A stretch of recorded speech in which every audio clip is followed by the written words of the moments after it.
You know what those are? Those are free-to-play dogs.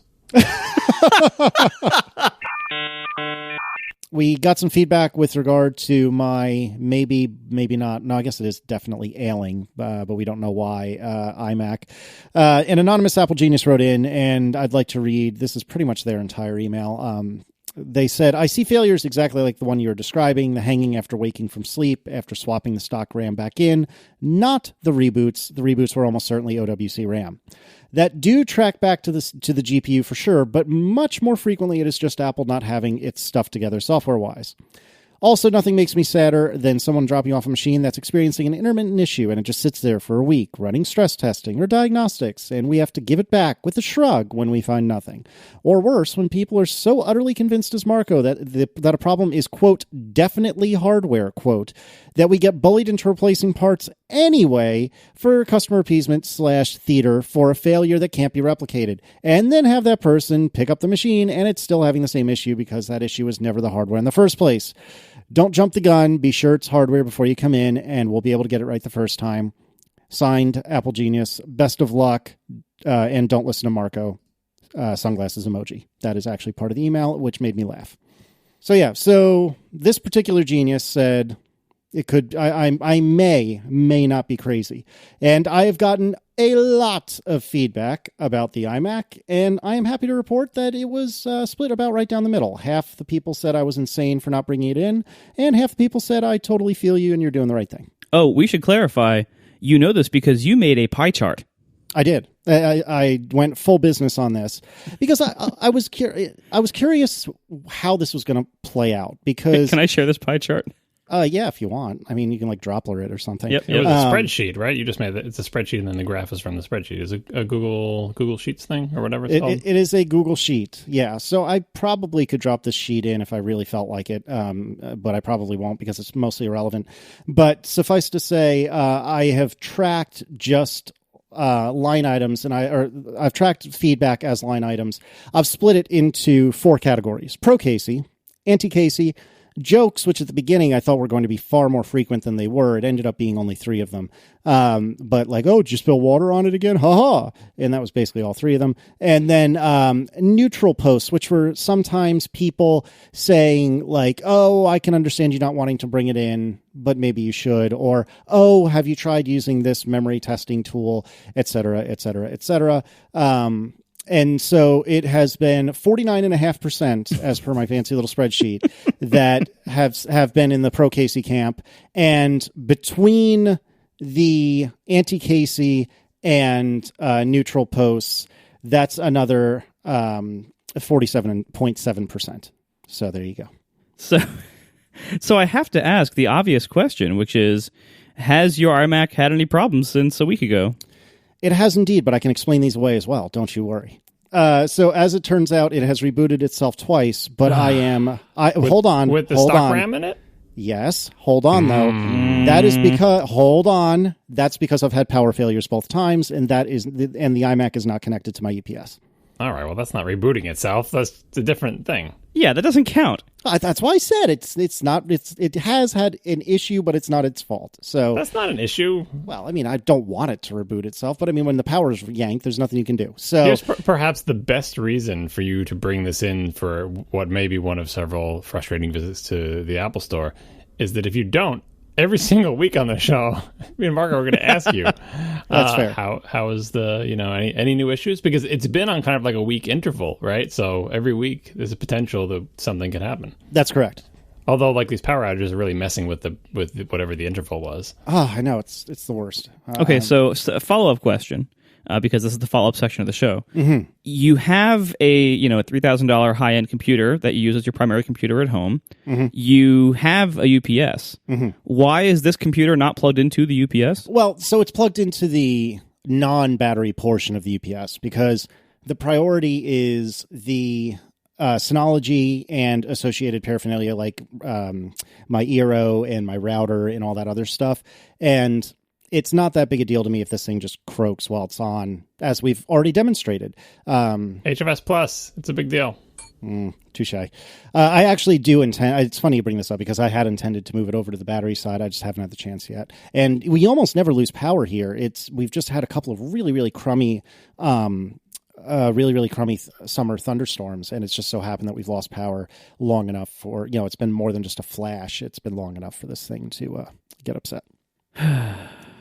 Yeah, so it's on my to-do list to move it to the other side of the power strip thing. Do you have enough power left in your thingy, like whatever size the UPS is? Yeah, to do everything? And that was the reason why I wasn't there already, is because I wanted to give as much time as possible to the Synology, because my hypothetical here is that I'm going to be in a situation where I don't have the ability to turn the Synology off. And this actually came up when we were in San Francisco together. We were all Jason Snells, and my watch started going berserk because I was getting push notifications from the Synology that the power was going on and off and on and off and on and off and on and off. And I actually asked Jason if he wouldn't mind if I used his 5K iMac to log into the Synology and shut itself down, because I didn't want it to, violently die if the power had stayed off long enough. And so that's why I have the Synology on the UPS, but I kept the iMac off of it because I wanted all available power to go to the Synology so it can hang on as long as possible in the event of a power outage. And like I said, this has been very peculiar because generally we don't have any issues with power here. And we used to have them relatively frequently, but there was a tree branch on the lines right outside my neighborhood, and everything's in ground in the neighborhood. And that tree branch was cut back by the power company a year or two ago for exactly this reason, to prevent this from happening. It's just been peculiar lately that I've lost power a lot. So on my to-do list is to move the iMac over to the battery side of the UPS. I just haven't had the chance yet. Why not just unplug it right now? Because it doesn't seem to matter. Fair enough. What are you worried about with the violent death of the thing? Because the Synology will shut itself down when the UPS battery gets below a certain level. Actually, I'm glad you brought that up, because you're absolutely right. I've never actually tested that, and so I don't know. I'm just scared. I've tested it unintentionally. And also, I get instead of getting push notifications, I get emails every time we vacuum in the basement. The Synology sends me email about going to UPS and then going back to power, because there's like a flicker when you fire up the vacuum on the same circuit as my house is under, the panel on my house is undersized for the things we have in it. But anyway, I've tested it many times where we've lost power for long enough, and it sends me the emails. Then I think it also sends you an email. It's like, well, I'm shutting down. Bye. And then when it comes back on, I forget if you get the goodbye email, but you certainly get the turning back on one. And yeah, there's a setting in the thing where you can tell it when what percentage to shut down or whatever. Yeah, and I have that turned on. Like I said, I was just scared of it. And I should add, just for interest's sake, that the way I got push notifications was by an app called Pushover, which I'm sure there's other ones like this, but basically I get a unique email from the Pushover company that I have the Synology send emails to, and then that gets forwarded. Actually, if this and that probably does something like this, that email gets forwarded to my iPhone and then to my watch. So the push notification I'm getting is really just that same email that you're getting. I'm having it forwarded on to a service that will send the push notification. So just pro tip. But yeah, I should definitely move this over to the battery side for sure. I wanted to talk a little bit more about Pokemon. After we recorded last week, there were a couple of there was one trend I noticed, which I just thought was fascinating. And I noticed two local, one's a museum, one's a park. The Science Museum of Virginia, which is here in Richmond, had posted on their Facebook page. I feel like such an old person when I say that, but I think that is the proper vernacular. Looking to catch some rare Pokemon while seeing some pretty incredible #science.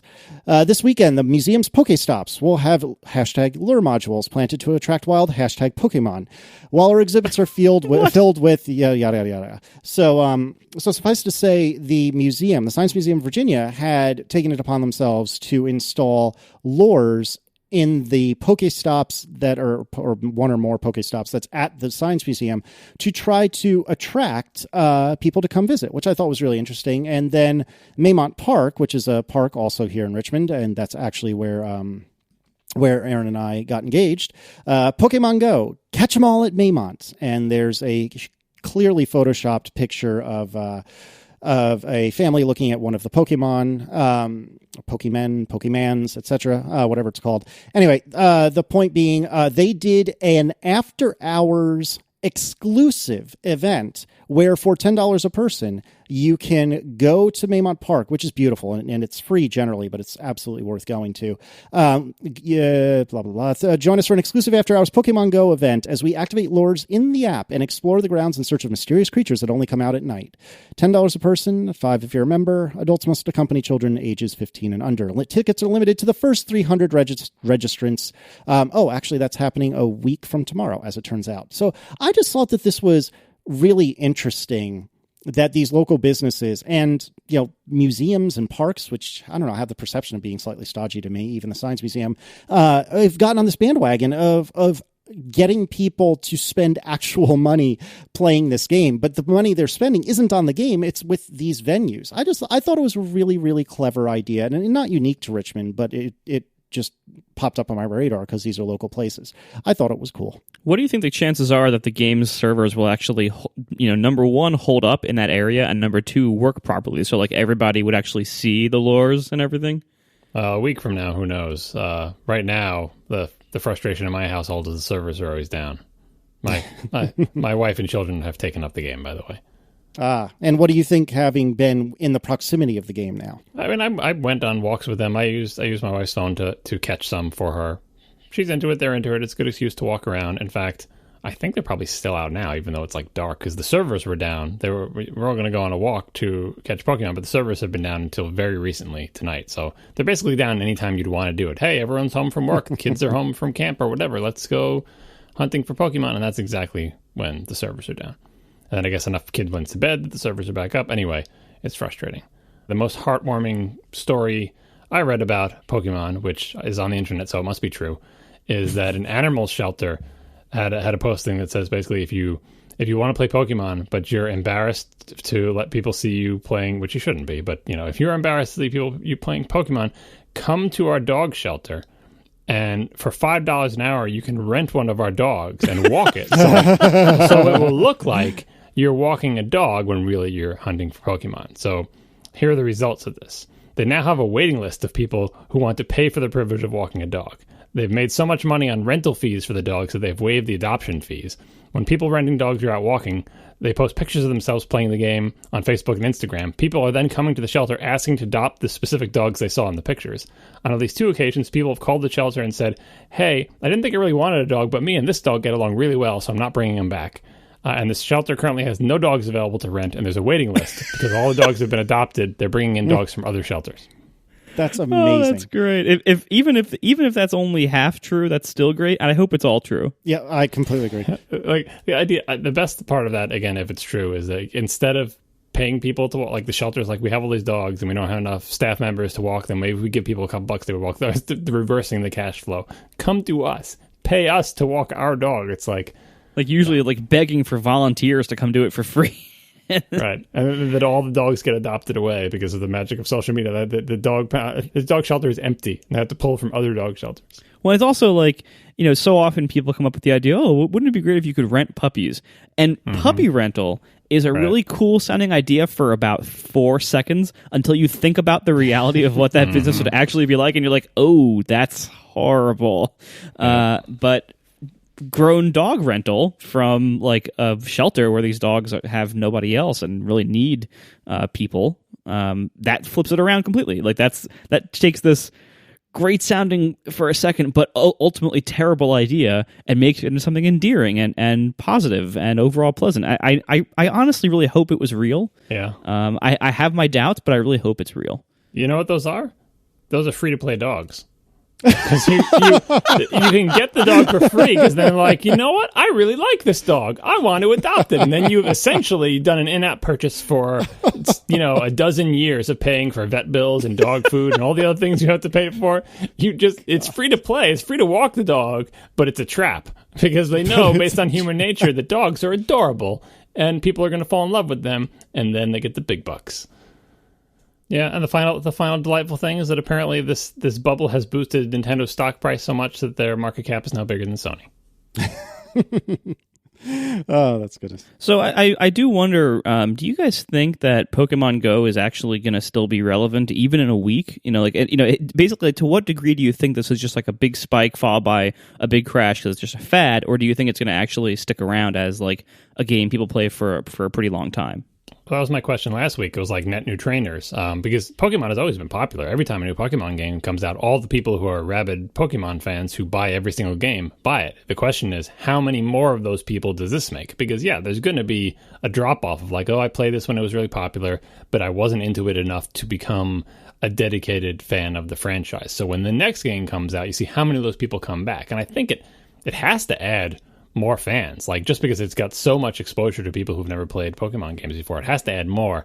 I'm not sure how much more. Certainly this spike is an aberration, and I don't expect Nintendo to keep every single one of the people who are playing now as long-term dedicated players of the franchise.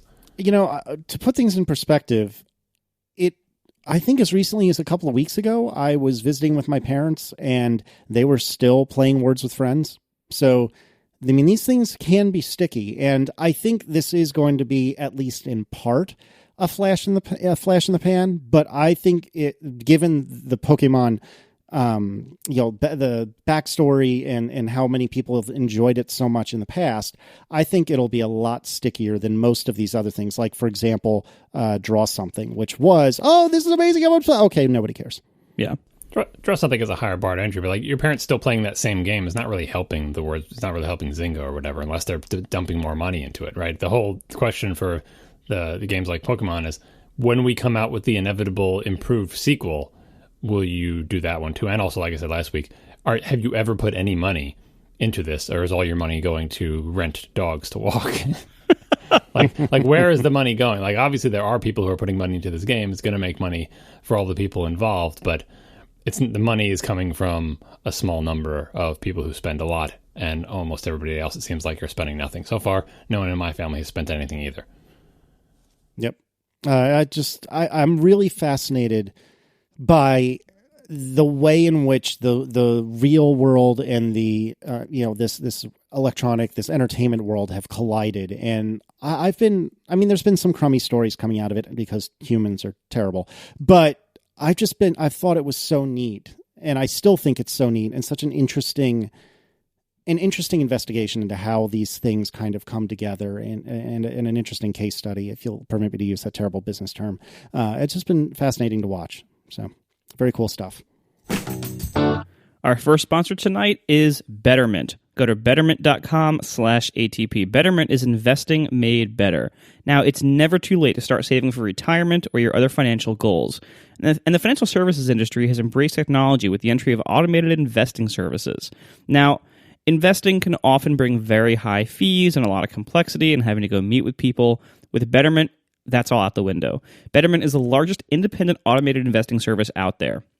You might have heard about them recently on TechCrunch, The Wall Street Journal, and other big news outlets. Betterment makes it easier, more straightforward, and less expensive to invest. It's built on smarter, cutting-edge technology to bring you sophisticated investing and financial advice, all at much lower costs than more traditional financial services. More than 150,000 customers choose Betterment's advanced advice algorithms and beautiful user interface to manage over $4 billion of their dollars.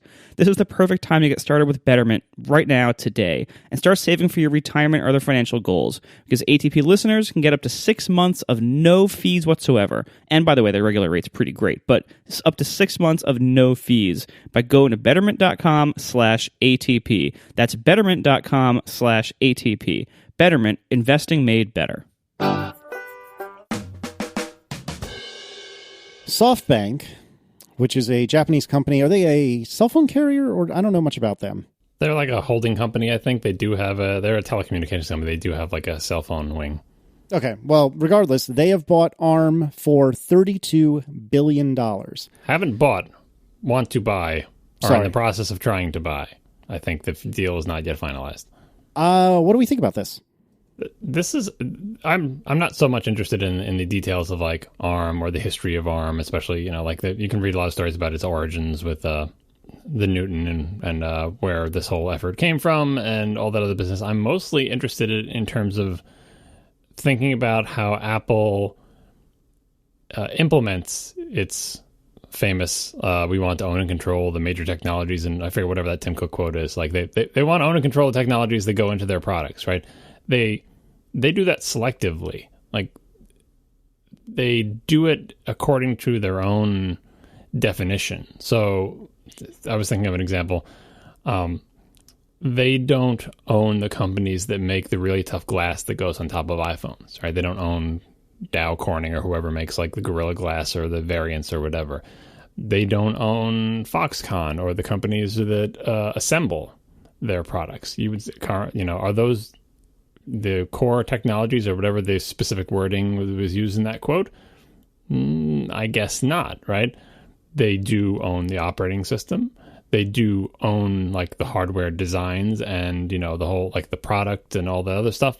But some parts of it, they always consider to be like, oh, we'll pay somebody else to do that. And it doesn't really matter that much because if we can't get this glass from this company, we'll try to get it from this other one. Or if this company won't assemble our phones, like we'll pit suppliers against each other. Like they end up just being a supplier. So the question for ARM, which makes doesn't make the chips, but ARM, which owns the intellectual property to the instruction set and some of the architectural details and many, many patents and so on and so forth for the CPUs that are in all of Apple's iOS devices, is that just another supplier? Or is that something that Apple needs to own and control? And the reason that comes up is, again, as far as I'm aware, as we record this deal is not finalized.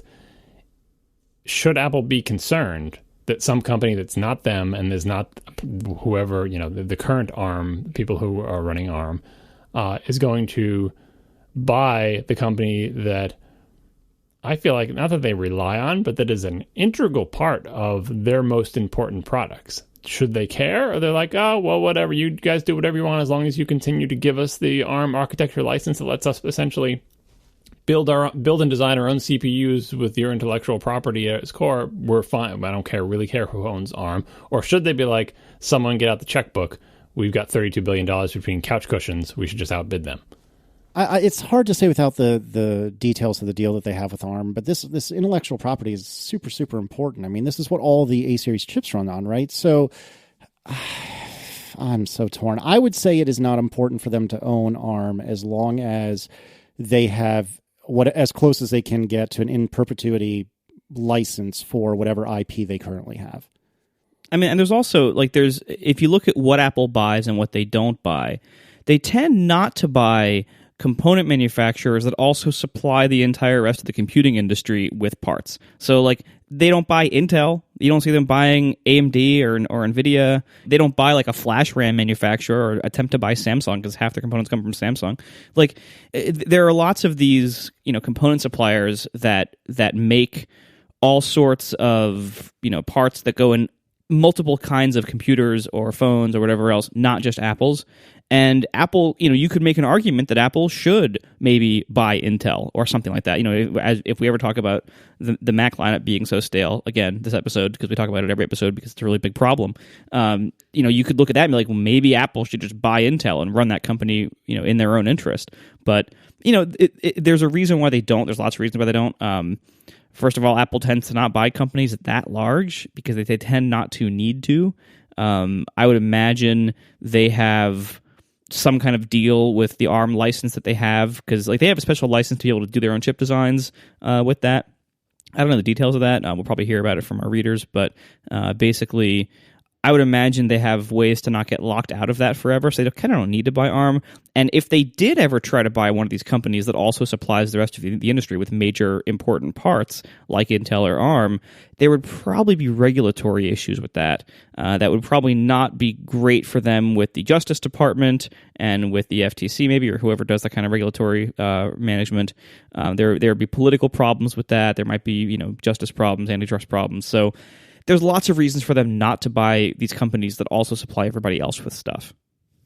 What I think about is not so much who the companies supply, but could Apple get that same thing from somewhere else? And most things I can think of, like Intel, it's like, oh, well, you can't get x86 CPUs anywhere else. Well, you can. You can get them from AMD. It's not a lot of choices, but there is at least one other choice out there. For flash RAM, other things like that, even the glass stuff, you could argue that no one has the specific kind of glass that they want except for Corning or whatever, but you can get glass from somewhere else. But because what ARM supplies, ARM doesn't make anything. What all ARM supplies is intellectual property, essentially, and licensing. They don't, they license out designs and the right to use this instruction set and all that stuff. I don't think you can get that anywhere else. There is no alternate supplier for that. So if, for example, SoftBank buys ARM and slowly transitions the company away, not that they're going to do this, but like decides that ARM is going to become a company that does augmented reality games where you collect monsters because it seems like a more lucrative future. Apple can't. I don't think Apple, no matter what contracts they have, the best they could hope for is like you can continue to make chips according to the designs that you've already licensed, but there will be no new designs. And by the way, you can't make your own designs without licensing these patents from us or without otherwise buying the intellectual property that underlies that. Like because of the weird accidents of history that x86 and AMD being able to make x86 compatible chips, I don't think there's any equivalent for that to ARM. I don't know, I'm sure people will send it in, send us in corrections if that's not the case, and we'll have follow up on the next show. But I keep thinking about it in terms of is there an alternate supplier? Like how important is ARM to Apple, and what are their alternatives if something weird starts to happen there? And I also think about this, and speaking of Macs, a lot of questions we've gotten about this with the ARM deals, like does this make it more or less likely that ARM Macs are going to come out? WWC, like do any of these announcements indicate ARM Macs? Why haven't we already seen ARM Macs? And me thinking about ARM Macs for a while again, and I thought like x86 Macs, again, worst case scenario, you have two suppliers that you could convince to make you x86 CPUs. I guess if you have enough money, anything's possible. You're like, all right, well, someone will license us the ability to make our own ARM chips. Someone will license us the ability to make our own x86. Like, we'll just buy the intellectual property. Like, we're never stuck because huge piles of money is a get out of jail free card. So it doesn't really matter what happens over there until there are problems. Don't worry about it. But like for the ARM Macs, like, Apple spends a lot of money making the I don't want to say AX or whatever, the A followed by a digit system on a chip things that are in all their devices. They hired a lot of people. They bought a lot of companies. They do a lot of work on their own. Their chips are not like, oh, we'll just license a design from ARM and pay someone to manufacture it. They do their own chip design, their own integration. It's very expensive, very complicated. It's a part of Apple's competitive advantage. Is the Mac line, which we're about to talk about, the ongoing stagnation, is the Mac line worth doing an equal or possibly even greater investment in chip design to essentially do what Intel and AMD and NVIDIA or whoever, all the parts that make up the parts that go into a Mac, they're not simple parts. They're complicated. They're higher performance things that go into phones. They are generally bigger. They have more transistors. If you are going to sign up, say, we're going to do ARM Macs because we can own and control the CPUs that go into them and we can make them just the way we want them, that is a big investment, probably equal to the investment they're putting into the iPhone system on chips for a line of business that is nowhere near the size of the iOS line. So maybe the thing that's keeping ARM Macs away is not that Apple would like to get away from Intel, who's delaying their products and who's kind of annoying, but just because it would cost so much money for Apple to make like we spent a lot of past shows talking about, can Apple make an ARM chip that's competitive with Intel? Yeah, maybe, but it would cost a lot of money. It's not easy to do that. What Intel does is not simple, and I'm not quite sure that Apple thinks the Mac hardware line is worth it, is worth the investment. And I mean, you could also argue that like things with Intel aren't bad enough yet. Like and yeah, this is going to bleed into our next topic a lot, but if in order for Apple to switch from PowerPC to Intel, things had to get pretty bad with PowerPC for a while, and Intel was way better. Like there had to be this massive delta between the status quo of them using PowerPC and being, really having a problematic roadmap and pretty bad neglect and becoming very much uncompetitive with the other side, and then having the other side being Intel be really compelling and have very few downsides to switching to it, and just these massive upsides.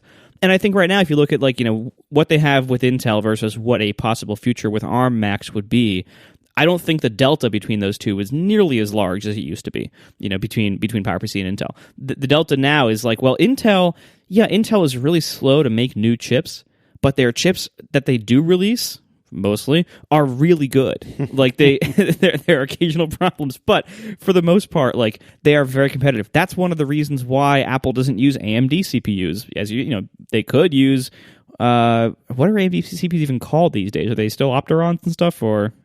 I don't even know. Anyway, AMD CPUs aren't very competitive with Intel CPUs and haven't been for some time in most markets that Apple would ship computers in.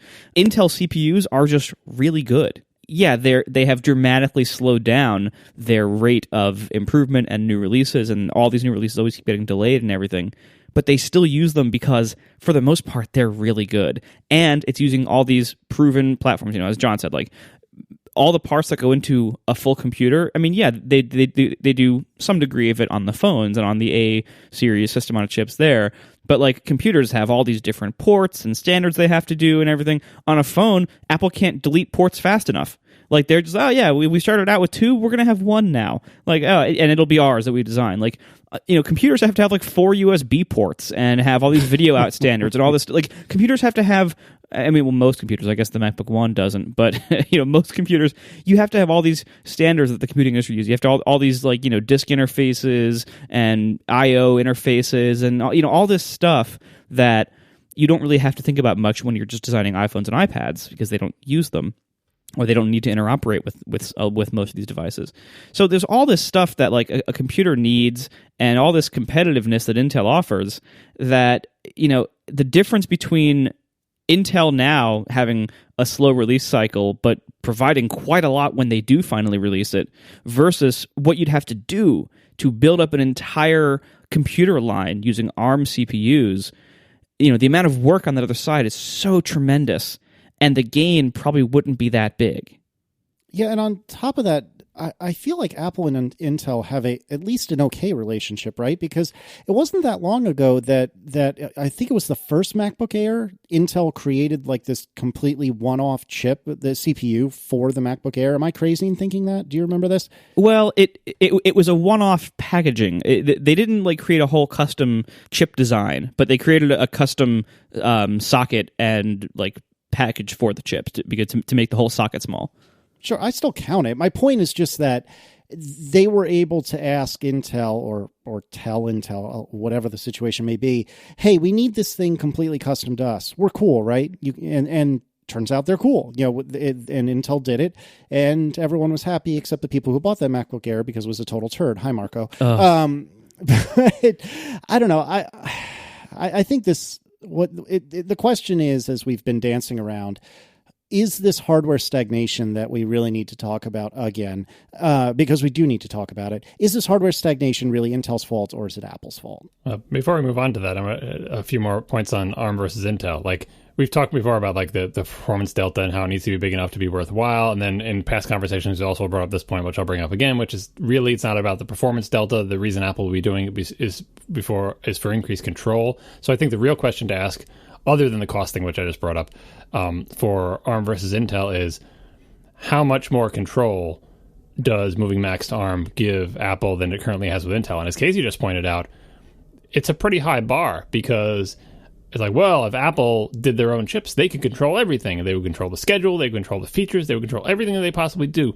But it seemed like for the past many years, Apple controls an awful lot about what Intel does in terms of, I don't know, forcing them, but really strongly suggesting that they improve the embedded GPUs in their CPUs and making like this whole line of products, the ones that Apple buys with the Iris graphics and everything, that whole product line just smells like Apple saying, Intel, for the next several generations of chips, here's what we want out of your chips. And then Intel essentially doing it because Apple is, I would imagine, the biggest and in some cases perhaps the only customer for these weird chips, because all the cheaper x86 Windows laptop type things or whatever are just like, well, maybe we'll have a top of the line thing, but our bread and butter will be those middle of the road ones, which is another reason that Apple has to wait a lot. So certainly Apple would have more control with ARM, but it would cost them a ton of money to make ARM chips for the Mac.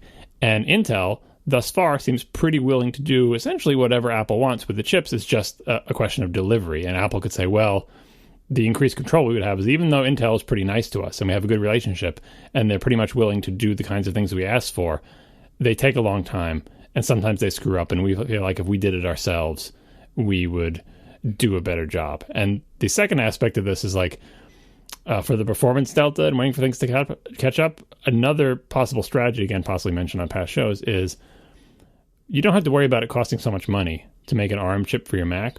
All you got to do is wait until the iPad Pro is faster than all the existing Macs, and then just use that chip that you've already made for your bread and butter iOS devices, use that in Macs too. Because at that point, Like if those lines ever cross, and it's like, well, yeah, and they're getting close. Like the top end iPad Pro and the bottom end MacBook. We looked at those numbers in the past. Like eventually, if the rate of change keeps going the way they are, and the system on chips that are in iOS devices keep adding more power with a similar power envelope, assuming battery technology is only increasing like 5 or 10% per year or whatever, and that the Mac ones are like their rate of performance increase is not going up that fast, those lines can end up crossing, and then it's like, oh, finally, we don't have to do some weird extra investment to end up with ARM chips that we can use in our laptop Macs. We already do that investment for our phones and iPads and whatever. And it's kind of the same way that the iPads have these chips. Like the only reason they have those chips is because they need them for the phones, because certainly the iPad is not making the iPhone kind of money.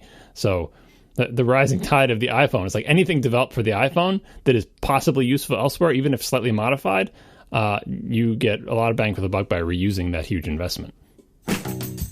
We're also sponsored tonight by TrackR. TrackR makes losing things a thing of the past. Go to thetrackr.com right now and use code ATP for 30% off your entire order. So the TrackR is, or just TrackR, is this little like disc thing. And when I saw these things, I was amazed how small it is.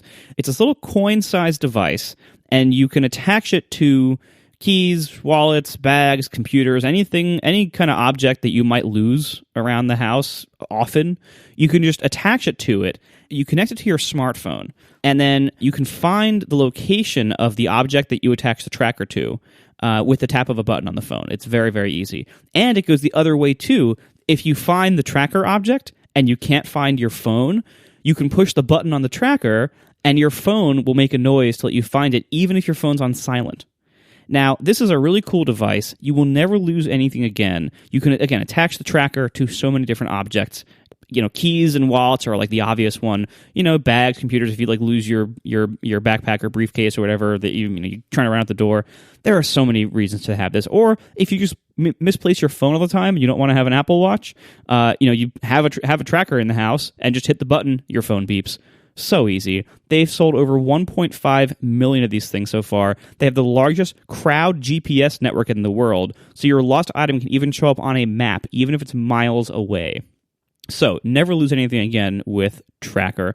The hardest thing you'll ever have to find is really just their website. Once you find the website, everything else is fine, because the website is thetrackr.com, even though the product's called TrackR. Good thing is you can spell TrackR either way. The product name does not have the E because it's cool and it's on the internet.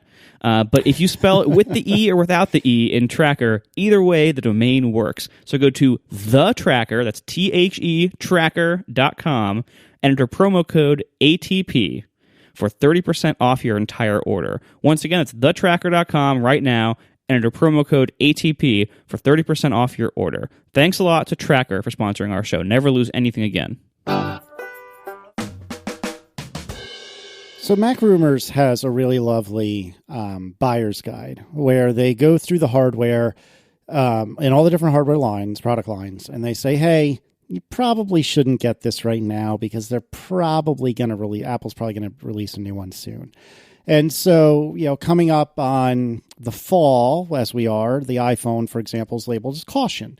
The iPad Pro, neutral. Yeah, it's probably okay. We should clarify, this is based on actual data from past generation of these products. I mean, the Mac Rumors buying guide has been running. It's, in whatever, the biggest, well-known, oldest steak restaurant in your town, and people say, oh, that place is an institution. The Mac Rumors buying guide is an institution in the Mac nerdery and circles. All right, noobs. All right. Okay, yeah. Yes, all right, Grandpa. Old man. Yes. Well, how would you like to correct us? Let me tell you about Macintosh. Okay, now go on. and so this is based on just they look at how often these products are updated, and so they know, okay, well the MacBook Pro say is updated on average every 400 days or whatever it is. They look back in history and they know for every product line what is the average interval between updates, and that's how they can tell you with a reasonable degree of approximate surety that okay, well the Mac the Mac Mini is usually updated every 800 days or whatever. I don't even know what the average is for the Mac Mini, and it's been 700 days since the last one, so you probably shouldn't buy one now. It's that kind of thing. Yep, the average for the Mac Mini, 438 days. We are currently running at 643. There you go. So, yeah, there you go. That's lower than I would have guessed, honestly. Well, so this website, this web page, by the way, which I encourage everyone to go to, and we put it in the notes, must be the most infuriating web page to like Apple executives and probably Phil Schiller in particular, because he loves Mac. Because at the top of this page, especially when you hit like the Mac tab, which we'll give you the link to, it shows the picture of all Apple's current Mac products, the name of them, and underneath it, like you said, they have these things like, oh, you should buy, neutral, or don't buy. And the Mac thing shows their products right next to it with red buttons say, don't buy, don't buy, don't buy. This is exactly the opposite message that Apple wants anywhere on the internet. All of its products are arrayed in a big line with red things that say, don't buy. Can you imagine a more sort of like viscerally upsetting web page to people whose job it is to sell Macs? And I guess you got the green one on the MacBook that says buy now, but it's such a weird thing to see Apple's product photography next to huge red buttons that say don't buy. It's harsh but fair. Hey, it's a good time for the MacBone, so there's that. Yeah, this is really sad. So everything except the MacBook One, the Air, the Pro, the MacBook Pro, the Retina MacBook Pro. God, I forgot that there's a distinction there. The iMac, the Mac Mini, the Mac Pro. That's 945 days since the last release, December 2013. Oh, and you guys were so excited. Remember those days? Anyway, all of this says don't buy, and it's getting... I don't know. It's getting a little bit ridiculous, right? On the one side, why does one need a brand new computer? Like, let's suppose that the CPU was modern, which it's not really these days. But I mean, the industrial design, it's this unibody setup has been around for a few years. Like Stephen Hackett's video review of the kind of history of modern Apple laptops goes through this, and they don't look that different than they have ever used to. They've, upgraded the internals, made it a little thinner, improved battery life, actually. Wouldn't be nice to get that on the iOS side.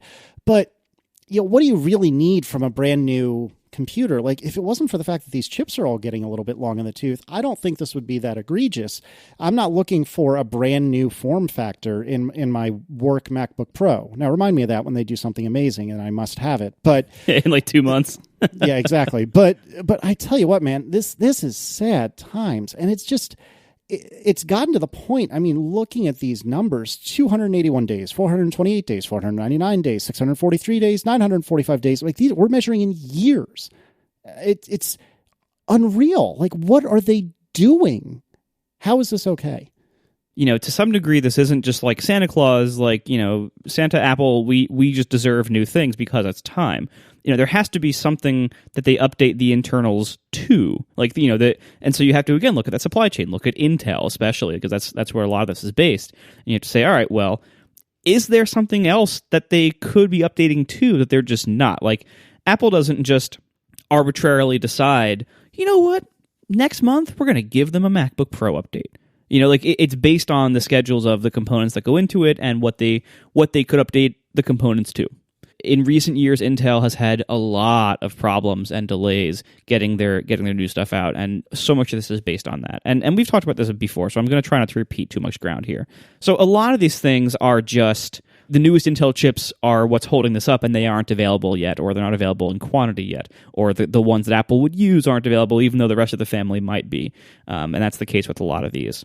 The products that tend to sell in very high volumes, the new MacBook, the Retina MacBook Pro, and the iMac, tend to be kept up to date fairly responsibly. If Intel has released a new generation of CPUs that is the appropriate size and cost and heat and power needs for these certain lines, Apple tends to update to them in a reasonable amount of time. So, if you're buying like an iMac, I mean, the iMac has not been neglected at all. The iMac has really been very solidly updated, I think, for a long time now. It's been pretty competitive. The MacBook Pro usually has been. We've had some problems recently, but usually has been. And again, those problems are often Intel's fault. Where it really becomes a problem is when Apple gets neglectful of the lines that are more specialized, that presumably don't sell in very high volumes. And that's things like the Mac Mini and the Mac Pro. And it also becomes a problem on the lines that Apple is kind of slowly phasing out because they've made better lines. That includes things like the MacBook Air and the non-Retina MacBook Pro. In these kind of areas, Apple doesn't use every generation of new stuff that becomes available from Intel. This is what I think frustrates a lot of people is in the case of the Mac Pro, which is one of the more egregious examples of this, new Xeons that are appropriate for use in the Mac Pro only come out about every 18 months. The problem comes that if Apple decides to skip a generation of those, if a new generation of Xeons comes out and Apple decides for whatever reason, it's not worth us updating the Mac Pro to this new generation. Not only has it probably already been like 18 months since the last update, but now they're signing themselves up for another 18 months with no update, basically. And it could be longer if there's any delay on Intel's side, which, again, has been happening with increasing frequency in recent years. When they choose to just say, it's not worth updating to this, that is really a position of hubris and of arrogance and neglect of these products. And that is what irritates me about it. If Intel has a problem and it holds up the release of something that has the last generation chips in it, like the iMac, it doesn't really bother me as much because I know it's not really Apple's fault. But when it comes to things like the Mac Mini and the Mac Pro, where Apple could be updating these things, there were chips they could have used and they just skipped them because they just don't care. That is infuriating, and it really shows a level of disdain for your customers. It takes a certain degree of shamelessness and of arrogance and hubris to be still selling the same Mac Pro today. If you walk into the Apple Store, you can still buy the same Mac Pro today that you could order in December of 2013.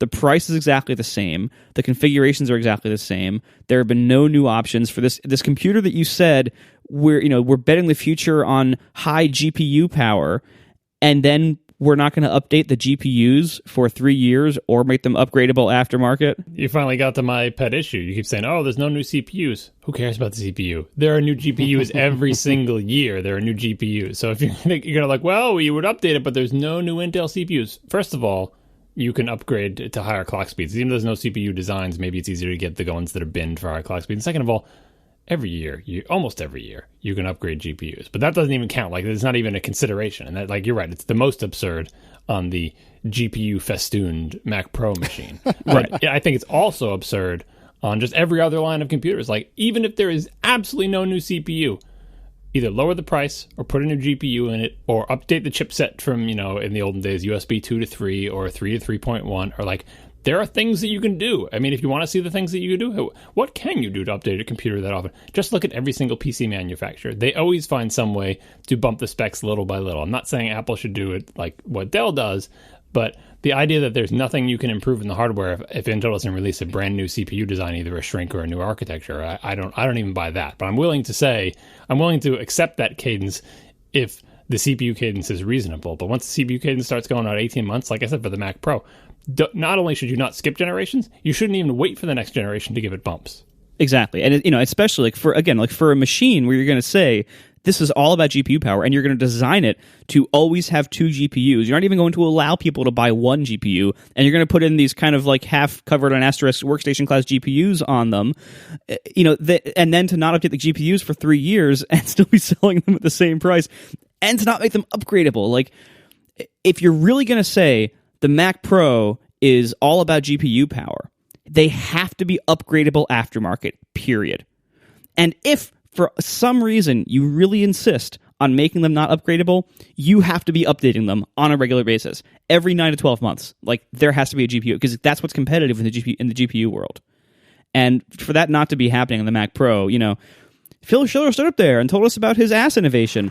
Can't innovate anymore, my ass. Now there's just been nothing. It's embarrassing. And it really, again, like, I can't understate, like, how much it looks like Apple just giving a middle finger to its customers on these things. If you're a Mac Pro buyer, if you're a Mac Mini buyer, if you're a MacBook Air buyer, Apple is just giving us the giant finger on these things for the last few years. And the Mac Mini is, as I mentioned last episode, like, the Mac Mini is also especially bad because the previous update, which itself was very late, in many ways made the product worse.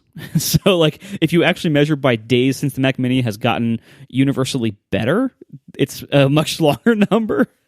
But it really is a problem here. And John, I think you're right. Like, they have to find ways that they can update the computers without waiting for Intel if they're going to be skipping generations. And honestly, they have to just stop skipping generations, because, the Mac Mini, yeah, it's a low-end computer for them, but it isn't a low-end computer for the people who buy it. It's like $1,000 at least for a well-configured one. Generally, if you're buying the Mac Mini, unless you have some kind of like special, rule for it, like buying it to be a server or something else. But if you're buying it to be your Mac, that is a low-end Mac. You're probably buying it because you need that value. The money matters a lot to you, and you're kind of stretching to buy it. To have the customer experience of wanting to get into a Mac and just barely being able to afford one, and having to choose the Mac Mini or wanting to choose the Mac Mini for your needs, and then to have this like neglected, insulting machine be the one that Apple will sell you. That is not a way to get more people to buy Macs. That is not a way to get people to be happy about buying Macs. That's going to hurt customer sat. Tim's wonderful customer sat. It's a position of arrogance that plays into all the negative stereotypes about Apple that people have had since the 90s, that we keep trying to convince the world as Mac owners, no, it's not like that. These really are great computers. They're great values. They're not overpriced. Apple's not helping us at all here because they're showing this incredible neglect and selling these ancient computers that they could have updated. Like, I'm not talking about the ones where they're waiting on Intel. I'm talking about the ones that they've skipped generations forever. They have to stop skipping these generations for every product line, because you know what? If it isn't worth updating the Mac Pro for a Xeon generation that comes out every 18 months, this is like a $3,000+ computer. If it isn't worth updating that, then discontinue the thing. Don't sell computers that you are not willing to maintain to a basic level of maintenance here. That is just insulting. And by the way, one more quick thing before I forget. Right now, there's a whole bunch of very high-end buyers that are building high-end computers with lots of GPU power because they want to use VR. When was the last time that people really wanted to buy in large numbers very high-end desktop computers with lots of GPU power?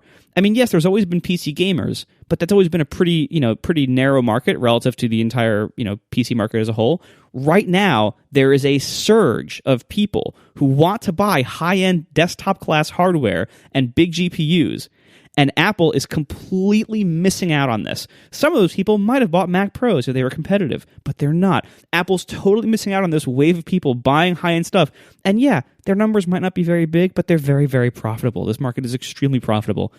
And Apple's just completely blowing it. They have blown this opportunity that only comes around maybe every 10 years, where there's a lot of people who actually need high-end hardware. For years we keep saying like, oh, well, I can get away just fine with my 4-year-old, 13-inch MacBook Pro, because most needs on your computer are pretty basic these days with modern hardware. VR needs every bit of power it can get. And again, these opportunities don't come very often in the market where people actually need high-end hardware and are willing to buy it in substantial numbers, and Apple just missed it. Because they just don't care. And that's really unfortunate. And it pains me as a fan of this company and as a fan of high-end hardware. It really pains me to see the level of neglect and arrogance here that Apple has shown its pro customers and all of its customers, honestly. So let's assume for a second, I know you've talked a lot about how a lot of these are not Intel's faults, and I agree with you there, but let's assume for a second that some of these are.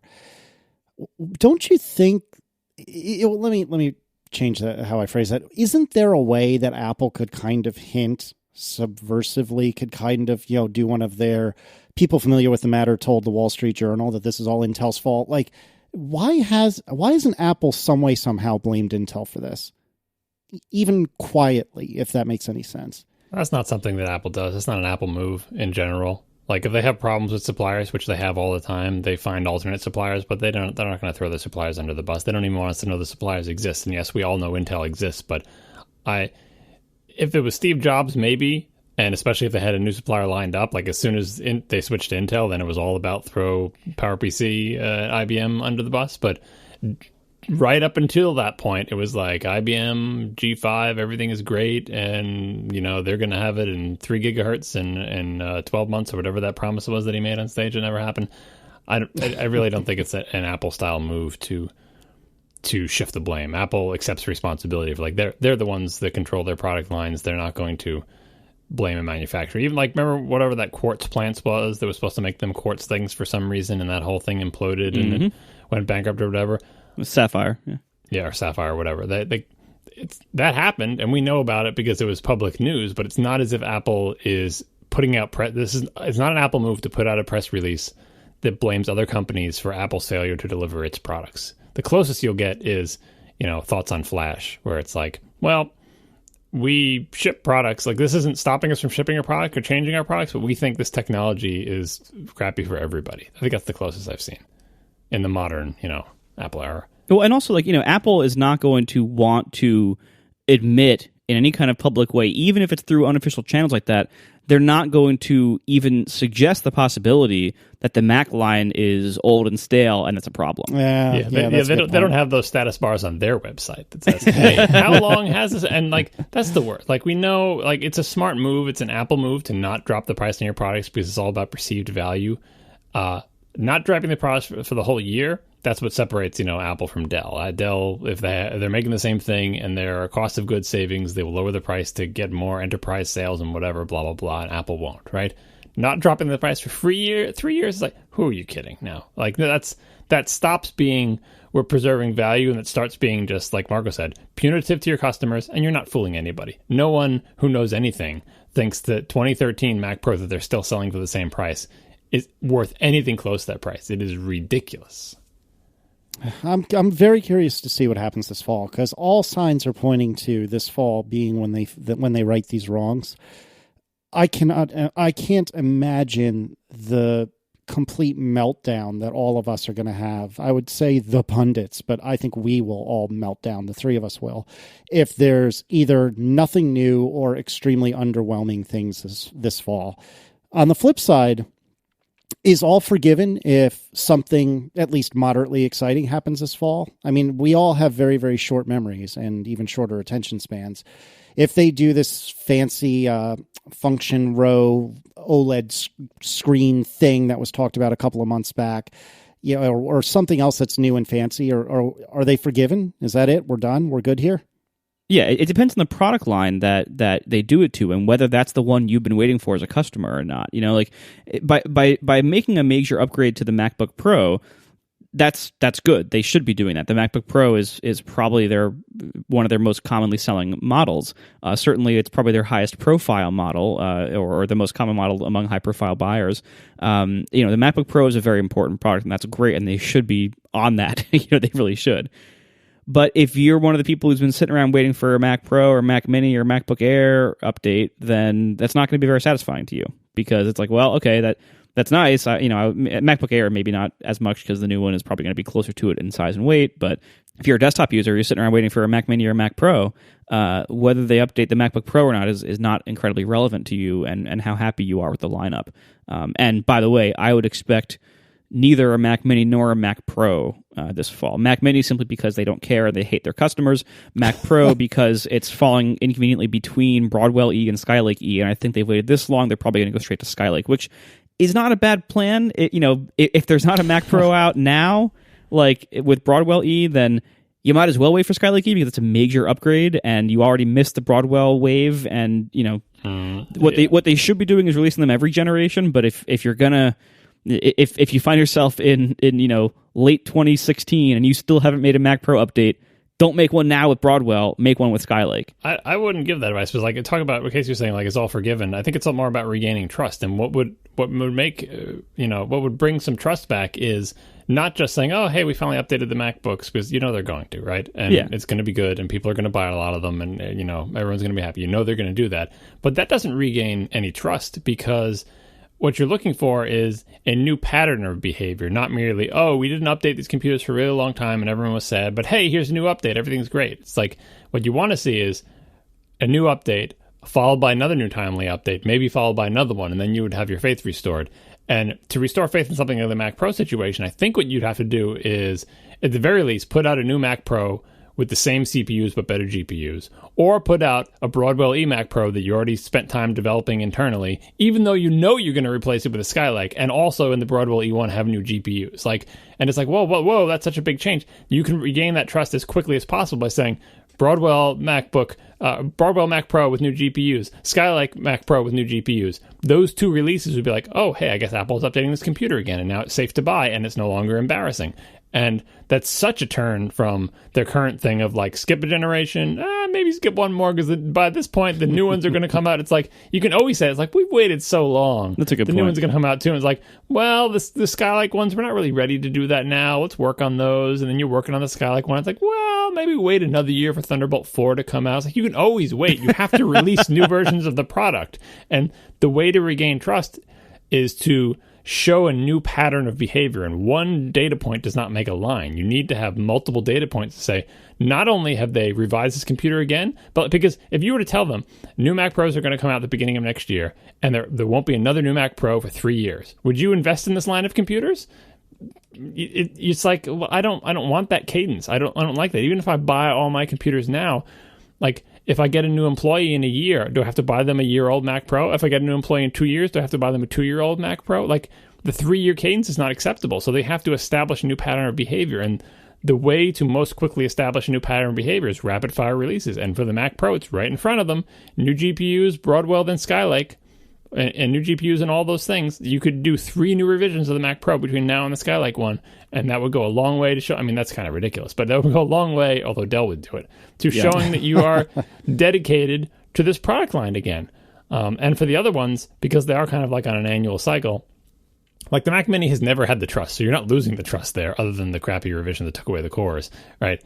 But it was never really there. But for the MacBooks and stuff, it's like, really? Your laptops, those are your most portable Macs, and even those are getting long in the tooth. It's not a good look. So I wish they showed on that page not just the gaps and everything, but like a graphs where you could see that they were kind of in a steady kind of pattern. Then here's this new aberration from the pattern, and you have to restore that pattern to restore the faith in the product line. Well, if you scroll down to each of the individual like details, it shows recent releases, and there's individual like bar charts for each release, so you can get a sort of hint as to what the normal is. So you can see for the iMac, for example, the May 2011 update was 577 days since the prior one, but every other one looks like it was about 200 to 300 days. Do you see what I mean? So yeah. you can get a rough guess just by looking at these graphs. Yeah, and a lot of these, I mean, it's kind of sad how much seemed to stop in 2012.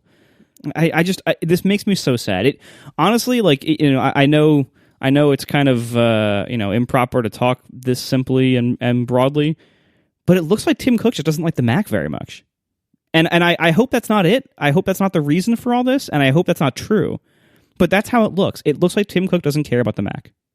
He does use an iPad to do his work. I know. The iPad is the future of computing. Not as if that's what he's making decisions based on, or even that's his decisions. If he was making decisions based on this, it would be purely based on how much money they cost to developers, how much money they bring in for the company, and how much potential future revenue and blah, blah, blah. I really don't think he's making decisions based on what computers he likes, because that just doesn't seem like his role in the company. But bottom line number stuff was his bag before he became CEO. And I would imagine that any influence he does have in this would be related to that. But I more likely these decisions are made down at a level below him, and he just gives an okay on it. Yeah, but it is kind of like the Tim Cook way to just keep old stuff around, just keep selling it, because that still makes good enough money, and that's how the whole Mac lineup looks right now. And again, some of these families, that's Intel's fault, but a lot of them it's not. It looks like Apple has made the calculus to say, we don't really need to update the Mac very often. They still sell anyway. And so we just won't. We'll just let it sit there. Yeah, but he knows that's not true. Like this last quarter of Mac sales was dismal, and he knew that was happening before it was happening. Like it's like that's Did not he? true. He knows it's not true. Yeah, like they know the numbers before they announce them to us. That's their whole thing. Is they do projections, they have estimations, they see they're not going to hit their numbers. We find out in the earnings calls, so they know well before that, and that is the point where maybe they have strategic planning or replanning meetings and saying, look, we're not going to even come close to hitting our expected numbers for Macs. It's going to look bad. What do we want to do? And that's where they say, can this product line, revise this one, move this project up, add more funding to that. I don't know. I'm fantasizing about how things are done inside Apple, but like it's the idea that anyone in the company thinks that you can just neglect these lines and nothing will happen. We all know that's not true by now, and Apple knew it way before we did. Do you think they knew it 18 months ago when they decided to skip a generation of these various CPUs and well, stuff? the lead time is so huge that there's it's a trailing indicator, or whether I'm using it right, I think, where you find out long after the decisions that led to it have been made, and the new decisions you make now aren't going to manifest for a while. So that's just the nature of the beast here. But I guess about regaining trust. We know that even if they made the decision a year ago, we're not going to see the results of those decisions for a long time. So now we just sit back and wait and, show us with your actions that, which product lines you care about, which ones are quote unquote safe to buy, safe to invest in. For individual users, it's less important because for individual users, it's like you just buy as soon as they're revised. Like you wait a little bit to make sure they're not lemons and there's no systemic problems with the things, and then you buy it. And as far as an individual is concerned, you're fine as long as when you decide to buy a new computer, there actually is a new one for you to buy that is different than the one you already bought. But for institutions or people that buy a lot of them, like I said, with a company with a bunch of people doing like Maya on their Mac Pros, and they staff up for a big project, they have an occasion to buy new computers, and they will be sad if they're buying the same computers they bought a year or 2 years or 3 years ago for the same price. It just doesn't seem right technologically speaking. It's like, oh, well, it's been 3 years since I bought my computer. You, new employee, will have such a fancy computer, it will be great. Like, we can't afford to revise all of our computers every year, but when we bring in new employees, they get a new one. Oh, you got the same exact computer I did. That's great. Our final sponsor tonight is Indochino, a new sponsor. Go to Indochino.com, use promo code ATP for any premium suit for just $3.99 and free shipping. Indochino, your look, your way. Now, Indochino makes made-to-measure suits available to the masses and affordable to the masses. Last time I had to buy a suit, I went to a big chain suit store that you probably all have heard of, and I just went in and I talked to some salesperson for a few minutes, and I walked out with a suit. There was no tailoring, there was no made-to-measure, no custom making, anything like that, because I didn't have that much money. I only could dedicate a few $100s to this at this point in my life, and that's it. And I haven't really had one made since then. I always just assume made-to-order suits are a thing that only fancy people get. Well, Indochino sells made-to-order suits for less money than what I paid at that big retailer. I think I paid something like $500 or $600 for that mediocre suit I got there. Indochino sells you one-of-a-kind, made-to-measure suits, customized with details that you want. Your own lining choice, your lapels, you can get a personal monogram, and more. 14 unique measurements go into making this suit that fits you perfectly. It is the best suit you will ever own, made to measure specifically for you.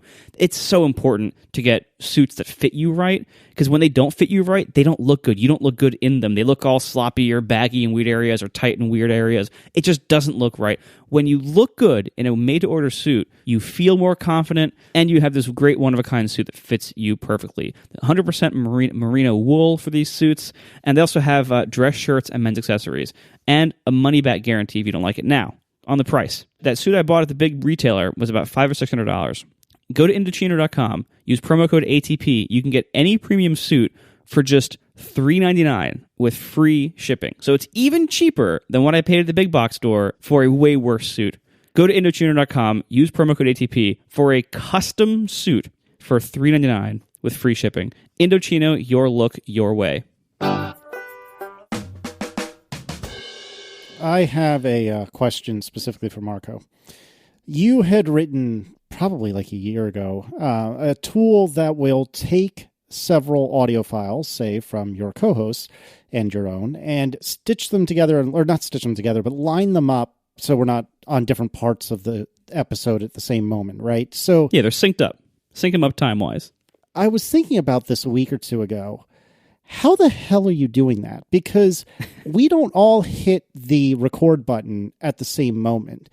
And I was debating with myself, okay, well, how is he doing it? Is he just looking for, and it's all, algorithmic. And so is he just looking for like some peak in one and then trying to find the same peak in the other? And I wasn't sure how this worked. And so what is this tool and how the hell did you do it? Before Marco explains, we should also say that we don't do that embarrassing clap thing that some other podcasts do. Yeah. I'm not naming any names here, but Yeah, so for what it's worth, a lot of shows, when you're on the show, they'll count down and say, okay, we're all going to clap 1, 2, 3, and then everyone claps. And that's their peak that the editor uses to line up the two or more sides. Which is bogus because of audio drift, which Marco will explain soon. Yeah. So I was really curious because this is a fascinating technical problem. And yeah, it's a little inside baseball, but it's a fascinating technical problem to solve, regardless of the fact that it happens to relate to podcasting. So how'd you solve it? I should clarify before I start here that I didn't do any research, of course. I didn't do any research beforehand on like how this problem should be solved, how other things solve this problem. There are very few audio tools that do solve this problem, but it's pretty common on high-end video recording apps, because the idea is, if you're on a video shoot, you probably are recording audio off camera. You're probably recording audio through some other device, an audio recorder or a mix or whatever else. So you need to then sync up the audio with the video, or you need to sync multiple cameras' video in editing so you can switch between the cameras and sync it all up to the master audio track. So video apps have had, like Final Cut does this, I'm pretty sure. I don't know that much about video, but video apps have had ways to do this for a long time, where they will use audio and they will be able to sync audio and video between multiple tracks and everything. What I wanted was a very basic command line tool to do this, so that I could put it in as like part of my shell script to process all your files through FFmpeg and whatever else to normalize the formats and get them all, and basically take your inconvenient call recorder files and whatever else and output a set of fully synced and undrifted WAV files that I can just import into Logic and edit. This is something that podcasters, if you're just recording Skype from your computer and that's it, and you use those as the tracks, you don't really need to do this because everything is all synced up. But if you're doing what's called like a double ender method, where like each end of each person on the call records their own track locally, like we do, it sounds way better, and it affords you a great deal of flexibility in editing for shows that have more than 2 people on them. But this is a problem you have, where then you have to sync up everybody's files. Okay. Drift is another problem. This is really down in the weeds, and I'm sorry if this is boring to anybody, so I'll try to be quick. Basically, your audio interface, whatever's recording you, whether it's the mic or, sound card or whatever, your audio interface records a certain number of samples per second. So, you might have seen the numbers 44 kilohertz, 44.1 kilohertz. Like, that's the number of samples per second that it's recording into your WAV file. The problem is that computers are not perfect. These are not, these all come down to these little analog electronic components. And nothing is perfect because everything has to be cheap and amazing and work all the time. And so what the computer thinks is, X times per second will actually vary very slightly between different devices, between different computers, whatever is generating that clock signal to say, I'm taking 44,100 samples per second. Every computer's clock is going to be very slightly different. And it might be like 0.001% off of yours. But over the course of a 2-hour podcast, you could be off by like a full second by the end. And so if you sync up the tracks at the beginning, if you say, all right, everyone clap, and then we'll sync up those claps, go an hour later in the podcast, and you will hear that people are no longer lined up properly. They'll be like a second off or something. And that's because of this difference in clocks, in the actual like analog hardware, like the thing that is generating that clock signal X times per second is just 0.001% off of what yours was. My tool was designed to solve both of these problems. Make something that fixes drift, and that basically it basically syncs the file throughout the whole file, like it syncs everything up, and then just outputs these WAV files I can just import into my editor and then do nothing else in that way and move on to the content editing, because I want the podcasts that I produce to sound as great as they possibly can sound. I want them to have incredible high production values, because basically I value, the listeners, I value your time, I value your attention, and I want to make sure the show sounds good so it's easiest as possible and most pleasant for you to listen to. Making this double-ender recording method work well and quickly for me was very important. So I set out to make this thing that would line up all the tracks. It slices up the file into, it looks at a whole bunch of points throughout the file, but it first starts out just in the middle, and it tries to line up the middles so we can just get an approximate lineup for the whole file. And it does this not by finding peaks necessarily, but it's a little more involved than that. It uses the fast Fourier transform, FFT, to break the audio into frequencies rather than just like the up and down wave that you see like in a wave editor. It breaks it down into frequencies for each segment. So it'll take like a certain number of milliseconds and say, what is the frequency breakdown of this? For every little slice it takes, it makes a little like hash of this chunk of the file to say, for this little millisecond slice, what is the dominant frequency? And if you think about like, suppose it translates this into ASCII for simplicity's sake, you can say, all right, well, this second of audio had the frequency like, A, F, G, like it has, for every little slice it takes in that second, it can basically build like a string and say, all right, well, this is the dominant frequency of this slice of audio. And then if you can imagine just sliding that up and down across a window of time. So if you can say these files are probably lined up within 15 minutes, like did we probably hit record within 15 minutes of each other? Yes. So it defines a window and it says, all right, well, within this window, just literally slide this around, slide this hash that I've made of this little bit of audio here, slide this around until you find the point in this range that it is the least different from a reference track. And the reference track is simply, it's the Skype recording, basically. It is the recording of all of us talking. So the reference track, so rather than trying to take these random files and say, sync this to your ear, just figure out what sounds right, all of this it's based on take all these input files from each of our microphones and sync them to the reference track that contains all of us, and then just delete the reference track, because then you'll have the pristine, awesome version of all of us from our microphones instead of the crappy Skype version of all of us. And that's so it basically uses this FFT to just like slide around, build these little hashes of each segment of audio, and find out where they line up. So first it lines up the middle with very, very high precision. And then it goes throughout the whole rest of the file. And it goes, I think right now I have it doing it in like 10% increments. Like, there's 9 other ones. After the middle is lined up, go to the beginning and go to the end and go to the steps in the middle. How far off is the synchronization at those points?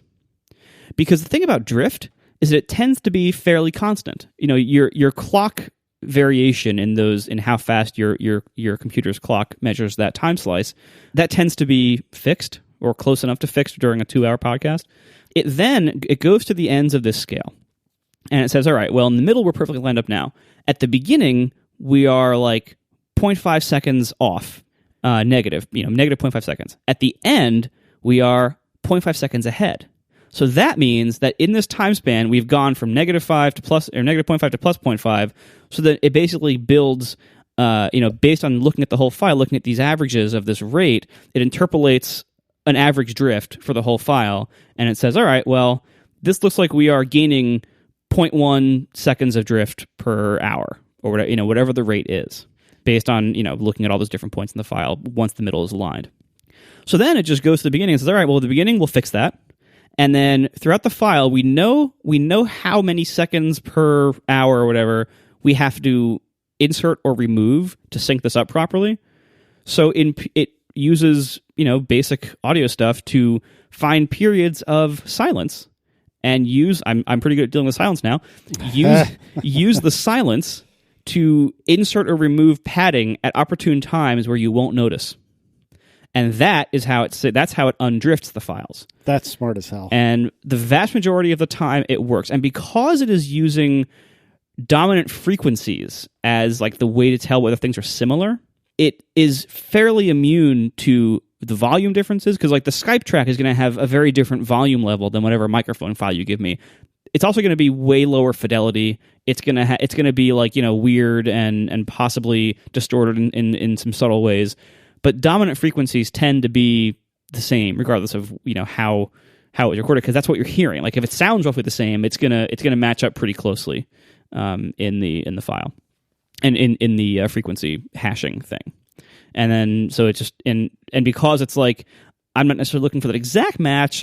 You give me a window in which I'm likely to find this, and I will find like the closest match, and then I use confidence ratings and all this stuff. So that's how it works. I wrote this, I don't know, 2 years ago maybe. I did it a while ago, and I've basically not touched it. And a few friends of ours, it's kind of in like a private alpha, a few friends of ours use it to edit their shows, and I have almost never had to touch the algorithm since writing it. The only the main reasons I have not released this yet are that there are a few bugs, but it's not usually bugs in finding in lining it up. In fact, the rate at which it properly lines things up is shockingly good. The main bugs are around things like, well, if one file is like 30 minutes shorter than the other one, like, hey, it might not line it up, or it might not undrift properly because it like tries to interpolate a value from part of the file that doesn't exist. So like there's some cleanup work needed to be done to make this a general usefulness releasable tool. It would also be nice if it had a GUI, because most people want a graphical interface for their applications. Most people don't want to have binaries that you can use from a shell script. so that's why this is not out yet. And the market for such a thing is extremely small, because it's a tool for podcasters, and so it's hard to charge money and make any money from that. I don't know how that'll go. We'll figure that out later, I guess. But I do eventually plan to release this, because it is an incredibly useful tool for anybody who does double-ending podcasting, where you're recording local tracks from people. And I think the world of podcasting would be better off if more people did that. And making that easier is therefore working towards that goal. Because one thing I really don't like as a podcast listener is I should never know that your podcast is recorded with Skype. And what that means is I should never hear you talking about Skype. I should never hear a Skype dropout. If there's a Skype dropout and you have to work through that needs to be cut from the show. All discussion of Skype should be cut from the show. I should never know as a listener that you use Skype, and I also shouldn't be hearing Skype artifacts when when like somebody's connection is going a little wonky or Skype going a little wonky, and they start degrading the bit rate down. They start sounding a little bit worse, a little more telephonic. They start going worse and worse and worse, and then you hear upgrading get better and better and better. Like, that was fine 5 years ago. Now we've moved on. We know how to do things better now. So podcasting should now be.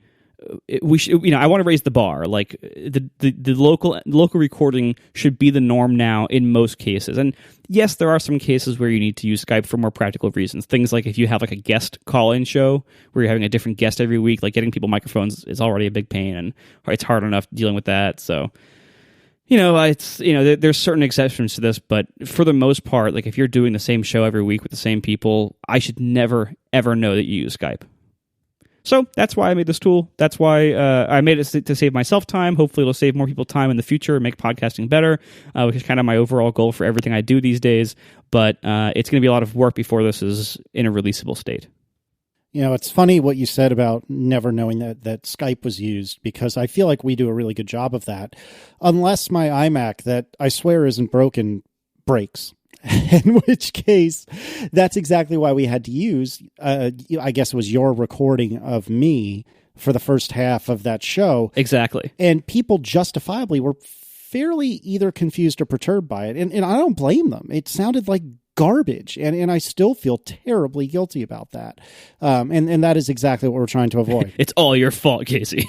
Well, I do feel bad about it. That's fine. It was like the first 20 minutes. It was, if it happened every week, I'd be mad. Yeah. But, if it happens once in like a 3-year run of a show, it's not that ridiculous. Yeah. No, that's really, really interesting. What was this written in? Is this C or?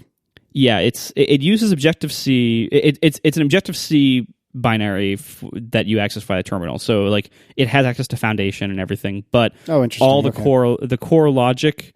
And it uses the Accelerate framework. It uses all the cool VDSP functions for FFTs and everything. And of course, it runs in parallel. So this is one of the reasons I like using computers with lots of cores, because a lot of tools that I either use or make and use Grand Central Dispatch to work in parallel very, very effectively. And this is the perfect problem to parallelize, because it's like, all right, well, take this one input file and just analyze all these different chunks, and then at the end figure out which one had the best score. That's so easy to parallelize. So of course it does, and it makes all my fans run up, and it's just awesome. No, this is really, really cool. And as someone who works on kind of regular software, both in past jobs and in my current job, I definitely get to solve cool problems, but not this kind of cool. That's super, super interesting and super neat. So, your long-term plan, you're still kicking the tires on releasing? I mean, I know you said you want to release it, but is that in the next month, in the next 6 months, in the next 6 years? What do you think? It is incredibly unlikely to be in the next month. I would say 6 months, maybe. Year more likely, but I don't know. It depends on what else. Like, it depends on what else I'm doing, really. You know, like I'm already working on my production tool for putting in chapters and stuff. Like that's a different. This is not that app. This is a different app. So there's that, and I have this collection of shell scripts that does all sorts of other useful things, like compress and decompress logic projects. There's all sorts of crazy stuff that I have for making podcasting easier. And so there's always this kind of debate of like, you know, which of these things could I or should I make into a product, and which of these things should just stay a shell script that I use and maybe give a couple of friends. Because there's a lot of work involved in making something a product, and it probably isn't worth it for a lot of these. So, time will tell, but I'll probably release this thing someday. You should release like the Marco Arment podcast kit. Honestly, that's kind of what I was thinking that I might do someday. But because like you could argue maybe I could just make one grand app that like incorporates all this stuff, and I don't think that's right. Or at least that one grand app would have to also be the editor. And while someday that might be cool, I'm certainly nowhere near ready to tackle that kind of problem right now. So eventually, there might be one grand app that it is the editor and the encoder and the recorder and all this stuff. That'd be fine. But that we are not there today, so it would probably be a collection of small apps, maybe sold as a pack or something. I don't even know. But we'll see. This whole iOS app thing, it's kind of hard to make money these days. So maybe I'll switch over to this kind of stuff. Good luck, my friend. Thank you. I think we're good. All right, thanks to our sponsors this week, Betterment, TrackR, and Indochino. And we will see you next week. Now the show is over. They didn't even mean to begin, 'cause it was accidental. Oh, it was accidental. John didn't do any research. Marco and Casey wouldn't let him, 'cause it was accidental. Oh, it was accidental. And you can find the show notes at atp.fm. And if you're into Twitter, you can follow them at CASEYLISS. So that's Casey Liss, MARCOARMENT, Marco Arment, SIRAC, USA Syracuse. It's accidental. They didn't mean to. Accidental. Tech podcast so long. What we should talk about now is the whole there's nothing new happening in the news and why you guys are cranky about it. All right, so to recap, a couple of weeks ago or last week, whenever it was, I made a flippant remark, I think it was me, saying there's no other news this week or something like that. And this was during a week where there was a lot of world news and political news and the news, things like police shootings and there was a lot of news. But I was really just saying there wasn't tech news, but I said it was a slow news week. I didn't say it was a slow tech news week. So, a few people were understandably, concerned about that or disagreed or were offended by that. And I think this is first and foremost a tech show. And there's all sorts of horrible things that happen in the world. And sometimes we do cover things that are not directly like what Apple has released this week or whatever else. We've covered, subjects such as women in technology and online harassment, things like this that are partly tech issues, but also are partly like societal issues or other issues. In general, though, we do focus mostly on the geeky stuff. In a world where there is so much horribleness that happens in the real world, and this stuff gets to me in real life, and the world of tech is like a vacation from that. It's a break from that. It is this nice little world where we can pretend like all that matters in the world is how long it's been since the Mac Pro was updated. And if we don't cover other things that like horrible things that are going on in the world, I consider that a feature, not a bug, for the most part, most of the time. because not only do I need that, and you guys, you can speak for yourselves in a minute here. Oh, definitely. Not only do I need that as a human being, but I feel like it's important that our listeners also get a break from that too if they want to, because there's so many other places that you can get coverage of major world news and political news and horrible tragedies and everything else. And I think it's important that people have something that's not that. When all this stuff is going on in the world, that there has to be some relief from that, some break from that, some safe place you can go and not hear horrible news every week. All right, I'm gonna give the flip side of that, which, although I agree with some of the things you said, I'm gonna present the opposing argument and then explain the meta issue of Sure. why it's difficult to address this period. So like you said, we know what the show is about. You just look at the past history of topics. I think everyone would agree, to figure out how this works, you just go to extremes and see what the endpoints are. So one extreme would be a nuclear bomb goes off in Manhattan, right? If we had a show that week, assuming Marco is still alive. Yeah, I was going to say that. which he probably wouldn't be. That problem would solve itself. Yeah. But anyway, if we had a show that week and didn't mention it, it would seem really weird, right? That's one extreme, right? It's oh yeah, I know this is a tech podcast, and that's why we're not going to mention the nuclear bomb that went off in Manhattan, because it's not a tech topic, right? And so we won't talk about it. Everybody, including us, would find that super weird and nonsensical, and it would stand out like a sore thumb. So there's one extreme. The other extreme is bunch of people spray painted swastikas on the elementary school in my hometown, right? Most of the listeners probably don't care about that. It is not a tech issue, but I would care about it deeply, right? So here's an issue that I would care about deeply because my kids go to that school and I'm super concerned about it. And I'm up at night thinking about it, and it's really concerning, right? But it still doesn't pass muster to be on the podcast because lots of other people. So I feel like those are the two ends of the chain. Things that we, both of them are things we care deeply about, because we would all care deeply about nuking Manhattan, and I would care deeply about people spray painting swastikas on my kids' elementary school, right? But one of those things, I think we would all agree, it's that's not fodder for ATP. And the other one, I think everyone listening would agree that it would be super weird if we didn't mention it, right?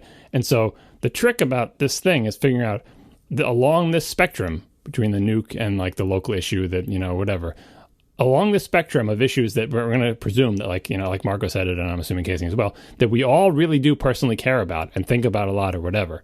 There are many issues along the spectrum, and the question is, when does it become weird that we don't say anything, right? The secondary question is, all right, we have not saying anything, and everyone can pick their line along that spectrum, I feel like it's weird you didn't say anything about the nuke, but I don't even care about your local elementary school because I got my own issues, right? Second thing is, what if you don't just not say anything, but in fact you say, as Marco did, because he misspoke in tech, you assert that this thing doesn't exist, where you say, oh, well, there is no news this week right now. Obviously, that's not what Marco meant. In context, I think it's very clear what he meant, but you could hear it and interpret it the other way, right? We all misspeak on podcasts all the time, and sometimes it's not even misspeaking, it's just assuming a context that is not shared with the audience, right?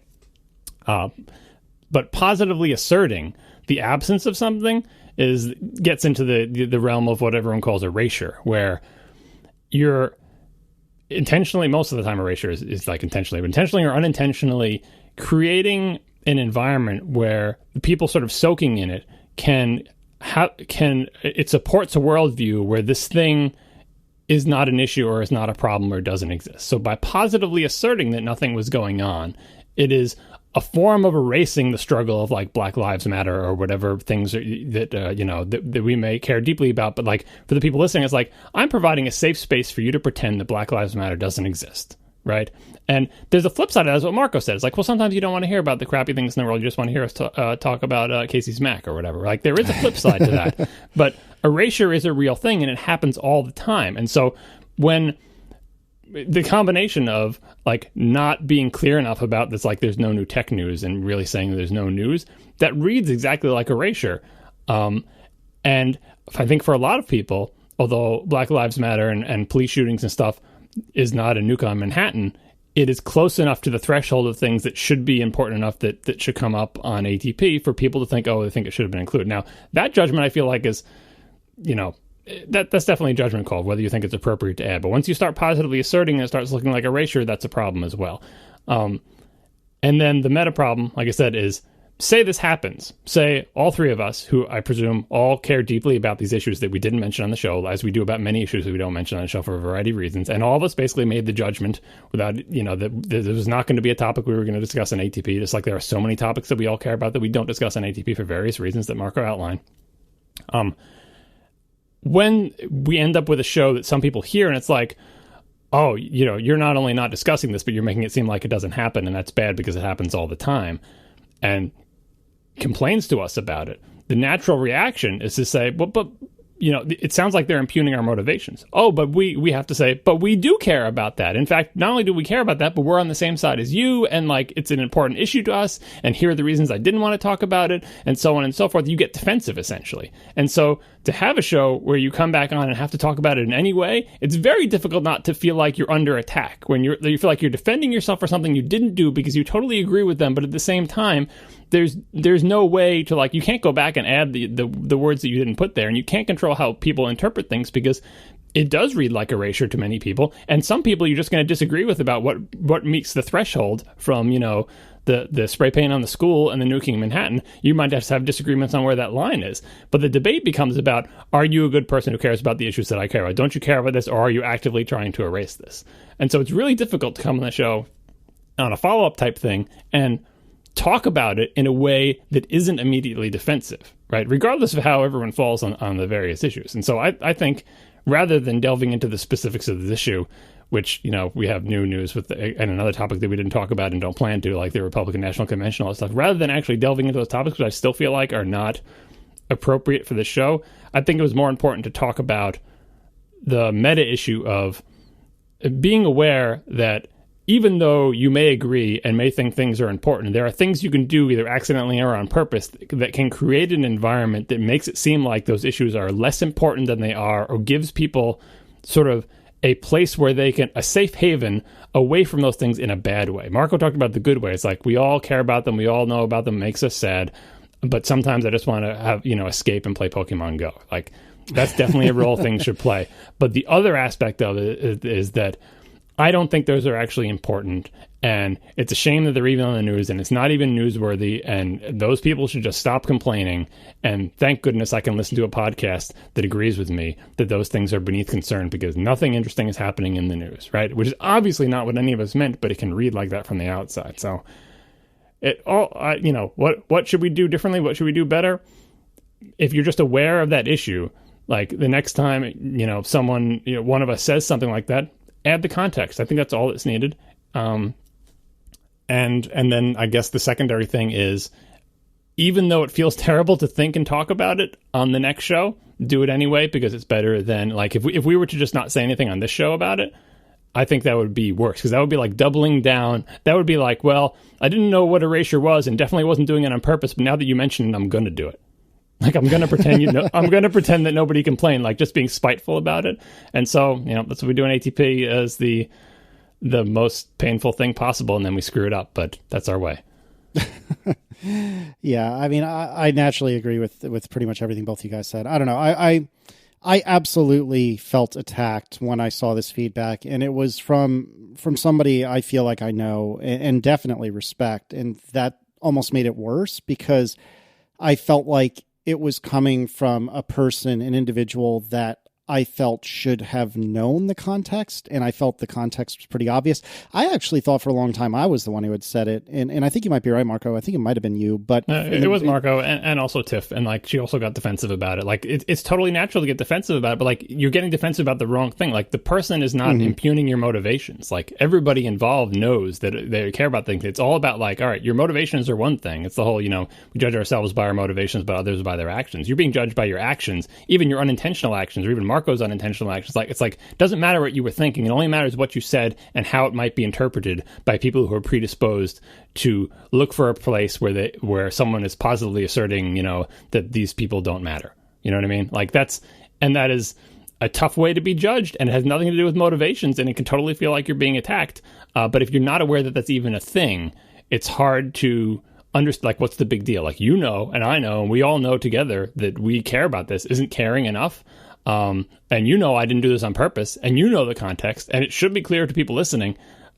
All that is, we can all agree on that and still say, yeah, but not everyone is on that same page, and not everyone understands your motivations and knows you as well as I do, and all we're left with is your actions, and your actions can have a small harmful effect, and just letting you know, like, maybe that's something to be careful about or think about or at least talk about on a following show, which I feel like we're doing, and that's the right thing to do, despite the fact that we all feel like defensive and immediately about it. It's human nature.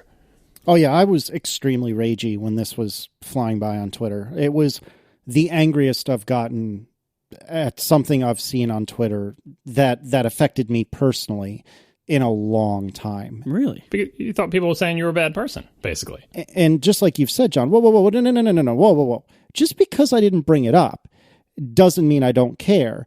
And I think it's abundantly obvious to anyone who has ever listened to this show that the assumed context for Marco's statement was in technology. And I think it's unfair of me to assume that anyone else is coming from the same point. But I was deeply bothered by it, and I still am pretty fired up about it. I feel so I did all my big explanation didn't help you get a handle on this, because you should totally like. No, I mean, like I think your explanation was very good, and I agree. It made a lot of sense to me also, and I agree with you. Like, you know, the thing about it being a spectrum of, like, you know, to say if you said, like, yeah, like John said, like, if you said, oh, nothing happened this week, and you meant in tech, but a nuke had gone off in Manhattan that week, like, that would be really outrageous. And it'd be more outrageous because there's no historical issue of erasure of nuclear bombs going off in the United States. You know what I mean? But there is a context for specific issues of, like, not caring about it when black people get shot by police officers, like, and the idea that, you know, that it's a systemic issue, that there is specific context to this, and that doing it in this context, even accidentally, is so much worse than doing it in the context of a nuke going off, because it would just seem super weird. I was using that as an extreme, but there's no history of erasure there. There's no systemic prejudice against talking about that. There's no history of devaluing that and saying it's not as important as other stories. You know what I mean? Like, there's so much baggage and weight behind this, and I think all of us are just, you know, I mean, at least I know I was following all this stuff on Twitter and reading about it, and it is depressing and it is upsetting, and that could be a conscious decision not to talk about it. But, like, if you accidentally end up saying something that could be read as erasure, I understand why people will be like, even if they personally know that you didn't mean it as erasure, it doesn't matter what you mean. All that matters is what you ended up saying and how it might be interpreted. And then you are adding a tiny pebble to this gigantic wall in the context of this issue. And it's very difficult when you do something that could have negative consequences, none of which you intended or might not even understand, right? And so you totally would feel attacked, because, like, how can I have done something wrong when I didn't mean to do anything wrong, and I don't even understand the wrongness that I did? It's still possible. It's still totally possible to do something ever so slightly wrong, but not have meant anything wrong, be totally in agreement with the people who are identifying the wrong thing that you did, and, like that is possible. It's hard to square that. And so, I think, Casey, you're still holding on to the idea that someone is calling you a bad person. Like, nobody is, right? Nobody's saying that. They're just disappointed that we fumbled and made a mistake, and maybe they're being more harsh on us than you think they should. But, like, if you spend your time trying to defend your motivations, you're never going to think about your actions in a broader context. And it's counterproductive. Like, you're only going to go more distant that way, rather than trying to figure out how to come closer together or whatever. And if people are going to be upset, they have the right to be upset. But, like, there's no reason to say, well, now I'm going to double down on my unintentional mistake by trying to make intentional ones. Right. It's like, you know, it's like if you learned that, like, a word that you used was actually, like, racist, and you didn't know that. Oh yeah, totally. Same thing. Yeah. It's it's worth knowing that. It's worth learning that. It's worth somebody telling you that. And even though you didn't mean to be racist, or you don't have those feelings, because you didn't even know the origins, like, right. You know, it was just right. But you still shouldn't use it. And so it's like, the most well-adjusted thing is to thank the person for telling you. But the human thing is to be like, are you saying I'm a racist? Like that's how everyone feels. Like, you should know I'm not. You know me. That's absurd. And now, like. Yeah, and the ultimate example of this is the word spaz, which in American English is not, or to any circle I've ever traveled in anyway, it's not derogatory. Whereas in British English, it's hugely derogatory. And it's derogatory. It's ableist in English too. Yes, Well, okay, it's a fair. problematic. It's like when I was mentioning a few episodes ago, like Lame or GIMP, like these Sure. horribly named open source projects. Things that many people have never thought about, including me, until fairly recently. Yeah, it's sure. like you just didn't know. But like someone pointing it out to you, it depending on how they do it or whatever, like it's not on them to like break it to you gently. It's on you to figure out how to separate your feelings about, are you saying I hate disabled people, from the idea that this thing that you've been doing unintentionally has an effect on other people that you might not have realized. So incorporate that into your decisions about whether you're going to do that going forward. Right, and that's why I've tried to remove that word from my vernacular, because I don't want to be offensive. And it's really hard to do. Like, as Oh, we it all is. know, trying to remove things from our vernacular, I just hear myself doing them all the time. It's like, Oh, yeah. Trying. Like, we know we're trying, but all people know is what we say. So it's kind of be like when someone says you accidentally let something slip, you're like, well, I'm trying, man. I mean, that's true. But also like if you're trying, it's still right for somebody to call you out every time you mess up. exactly. Yep. And you just have to separate. Constructive criticism is a two-way street. Like, people can criticize you in an unconstructive way and you can take constructive things from it, and people can criticize you in a constructive way and you can not handle it well and not take it in a constructive manner. Like, so it helps if it's constructive coming in, but either way you can mess it up on your end by deciding that your hurt feelings are more important than whatever the issue is that's being highlighted. And I think that's exactly the pit I fell into. Is I personally don't think that the complaint that was lodged terribly constructively, but I absolutely agree with you that I did, and to some degree still am, letting my emotions get in the way of the bigger picture, which is we should have phrased things better and or corrected each other after having misphrased them. And the reason I didn't notice was because I have that assumed context that not everyone does. But what also made it even worse was this was someone I feel like I know, and I felt like a bazooka was used when it wasn't absolutely necessary, which here again is feelings. No, I mean, like, to me, like, the fact that a friend of ours said it is almost irrelevant. It's, if anything, But that's what friends are for. Start singing the song. yeah, like, if anything, like, if a random person who I didn't know had called us out on it, I might not have taken it as seriously as I did. But I didn't take it in a hurtful way. I was surprised, but it was more just like, I didn't think about it that way at all. And yeah, it was, it's like when you're called on unintentional racism or something. It's like, I wasn't thinking along those lines at all, but now that you mention it, yeah, I didn't really say that very well. And so again, it's worth being told in a way that you will notice, and it's worth correcting it. And that's why you should do this to your friends, because people do take it more seriously from their friends. The bad side of that is that many people, when a friend does it, like, that's the end of the friendship and we're at war now and I hate that person, I'm never speaking to them again. That is not taking constructive, like, both in people are delivery. jerks. You can deliver that badly on one end and it can be taken badly on the other, and you can do one, or like, it can end badly in many different ways. But it's difficult, but this is what you want your friends to do, because again, if a stranger, lots of things that strangers say, you just let roll off your back, because like that's just a skill you have to have, because strangers will say all sorts of awful things to you. Mm-hmm. But this is what your friends are there to do for you. And if you don't have that kind of relationship with your friends in either direction, like if you hang out with your friends and your friends are constantly making racist jokes and you do a fake laugh, but you don't believe any of that, like you're not on the same page with that, but you feel like you can't call them on it, like, I don't know, I feel like that's a bad situation to be in. Express yourself, explain how it makes you feel when your friend makes racist jokes, and if that's the end of the friendship, like, I feel like that's the appropriate course of events, rather than to just eat that down. Because if you soak in that environment long enough, it will become normalized, and you'll be like, oh, it's not a big deal. I have this person who's a great person, loves his kids, and yeah, he makes racist jokes sometimes, but who cares? It's like that's how we end up where we are. You can't end up with that stuff being normalized. Yeah, and several years ago now, I watched this thing that ended up becoming very popular. It was Randy Pausch's last lecture, and I've probably brought it up in the past. And it was a professor from Carnegie Mellon, and actually I believe had been an instructor at UVA as well. And he did this lecture. He was diagnosed with terminal cancer and did this thing that was supposed to be a last lecture really for his kids. He talked about in that last lecture to your point that when people stop correcting you, that's a really crummy place to be. And as ragey as I was over this entire exchange, I do agree with what you said. And I am thankful for the correction, even if I wish it had been delivered differently and I wish I had responded differently. Yeah, me too.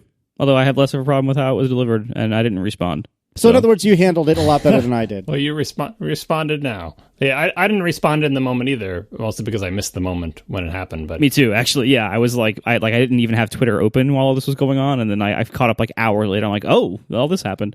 Yeah. But anyway, no. Sometimes not responding in the moment is the right thing to do to give yourself time to digest it and get distance before you say things that you'll regret, more things that you regret. You know what I mean? Anyway. Oh yeah, I highly recommend using an app on your Mac to automatically quit Twitter on a frequent basis. No. It really does help quite a lot in a lot of ways in life. I'm waiting for it to be available in the Mac App Store.